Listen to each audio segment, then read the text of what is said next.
Searching for the fastest way to pay off credit card debt in Canada? Be careful.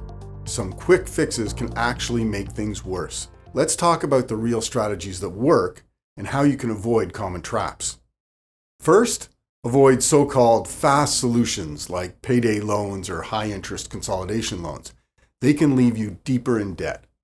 Balance transfers can help if you're disciplined, but the fees and deadlines can backfire if you don't pay it off in time. The fastest way to pay off debt is to reduce the interest you're paying. That's where a debt management plan comes in. It can cut your rates dramatically and combine all your payments into one.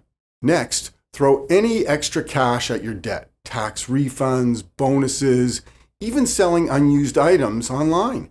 Every dollar makes a difference when it's going toward high interest balances. Fast doesn't mean overnight. Most Canadians who succeed commit to a 3 to 5 year plan. The real shortcut is avoiding mistakes and sticking with a proven strategy. If you want to see how much faster you could pay off your credit cards, visit consolidатedcreditcanada.ca for a free, no obligation assessment. The sooner you start, the sooner you'll be debt-free.